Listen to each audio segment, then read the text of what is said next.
Welcome to my recreational boxing for fun and fitness.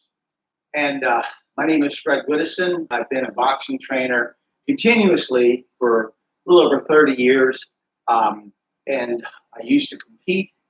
I also teach people who just want to include boxing skills into their home workout or at the gym. I came up with this because I know there's people out there who like boxing or fascinated by boxing, but they're just uncomfortable coming to a boxing gym, and just don't feel good about that. They have their own workout at home. Maybe they walk, maybe they run, maybe they lift weights, and they have to incorporate some boxing.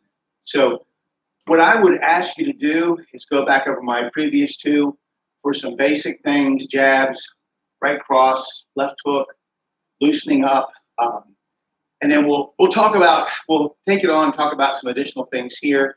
And I don't want, if you have a trainer already, do what your trainer says, do it the way your trainer says to do it.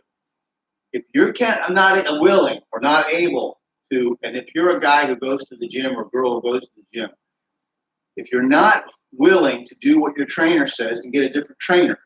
But you're going to mess yourself up as far as learning the skills if you're hearing one thing and you're saying, well, I know better, okay? So for those people, though, who want to incorporate boxing in their home workout, I want to help you. So looking back over our previous episodes, you want to get your right foot at a 45-degree angle and point your left foot, bend your knees about shoulder width. Put your right hand up by your face, your thumb could touch your jaw. Your left hand is up in front of your shoulder over your left foot, but you can see over the tops of your fingers. It's about that height. So you want to keep your hands up at all times. Somebody's hands can be by your face. You want it to be your hand, okay? So we're going to do an uppercut today. Now, an uppercut should not be thrown unless your opponent, which in this case would be an imaginary opponent working in your basement, unless your opponent's eyes are at your height or lower. Don't throw an uppercut when somebody's up here. Okay, that's kind of stupid. Don't do that. So we're going to throw an uppercut. What I want you to do is we're going to get down on our right leg, and we're going to twist our body and throw an uppercut. Now the arm is up and down in front of us. We're looking over the tops of the fist. We kept our left hand up, though, to protect ourselves. And we breathe out. So again, his eyes are at my height, or her eyes are at my height or lower. Duck and roll. We don't do this, okay? Don't wind up, not a bolo punch or anything like that. So, boom, boom, okay? That's your right. Now, if you're a left-hander, of course, you're going to be standing like this. So, your hands in reverse. You go up, boom, okay? Again, boom. So, you're in close when you do that. You're not going to throw an uppercut out here. You're not going to hit him. He's over here. Okay? Remember what I said. First off, when you're throwing a jab or a straight punch, your range, if you put your hand, say, on your heavy back, like this, you want to take one step back, and this is where you should fight from. So that you come in, and they would have to come in.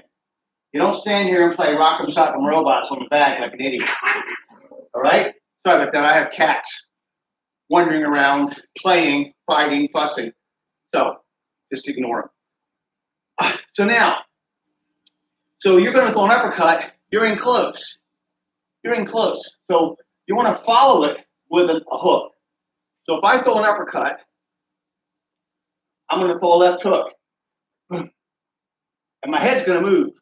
The uppercut, I'm going to move to my right, my left foot, and my hook is going to move to my left, my right. If I'm a left-handed fighter, I throw the uppercut, my head moves from my left to my right. When I throw the hook, the lead hook, my head moves from my right to my left. Let's get back to the right-handed stance as opposed to the southpaw. So, again, I go down, uppercut, and I throw a hook. My head went side to side. Your head should be moving side to side. You should never throw more than 2 punches without throwing a punch that moves your head or you moving your head. In other words, 1, 2, move your head or duck and roll, And the same, when you're throwing 1, 2, the next punch, if you're going to throw a straight punch, you should be moving back. But if you're going to throw a hook, so your head moved. So my head moved out of the line of target. When I threw a right cross, remember, I sunk down, I screwed myself into the ground. So back to the uppercut. So include these in your array of punches. You have your right uppercut. Now, the lead uppercut. The right uppercut's a good defensive punch.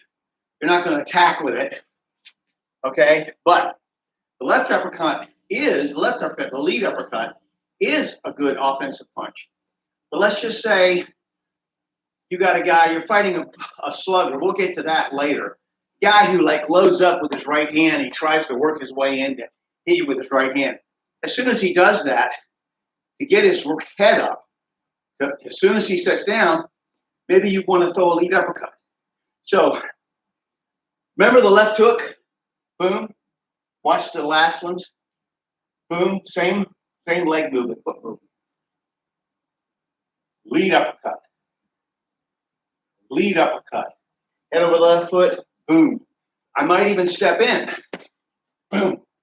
That's why I was saying it could be offensive. So I step in like I slip his right hand, right cross, and then boom, shoot that uppercut underneath. So do the same body motion as the hook, but get it on its end, or step in, boom, get underneath. Now let's go back to a jab, the slipping. We'll do defense. So when the straight right comes at you, you turn, you can slip. Straight right comes at you, you can take this hand and this foot and move, parry, and then jab cross. Straight right comes at you, you can do a double left hook. Slip, shoulder to shoulder, hook to the body, foot flat, no leverage, hook to the head, full turns. So there's a couple of things with a right hand. I can parry, pivot, jab cross. If you want to practice that, run the video back and forth and practice it. Slipping the jab. Say I got a jab. Before I slip, we just catch the jab. So I catch the jab and jab back. Catch the jab and jab back. Suppose I catch the jab, and when he throws his jab, the opponent lowers his arm. Then instead of a jab, I throw a right hand. So I catch it, right hand. Okay? Now, slipping. No, let's parry. So now another thing to do with the jab. Jab comes in, I can parry, knock it over my left shoulder. He's in close enough for a hook, or step in with the jab. So keep that in mind. Catch, finish with a jab, or finish with a right cross. Parry, do a hook, or step in with the jab. I can also slip. I can slip stationary, boom, boom, boom. The faster they throw a punch, the less control they have over it. So when it's coming at my head, if I just get my head out of the way, it's going to go over my shoulder. Now, I can also step it slower to get it further out. And I can step in, turn my shoulders, I'm slipping, my shoulders square with his, body hook, no leverage, uppercut underneath the arm. And I can do that on both sides. So for instance, with a straight right, I can do a double left hook, or I can do a hook to the body and an uppercut, full torque on the last punch. Same on this side. I can do a body hook and an uppercut under the arm, or I can slip, body hook, and then a hook.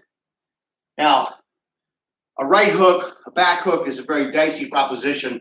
It should always be a follow-up. Should never be, don't ever try to do a right hook by yourself with nothing to follow, nothing to start it with.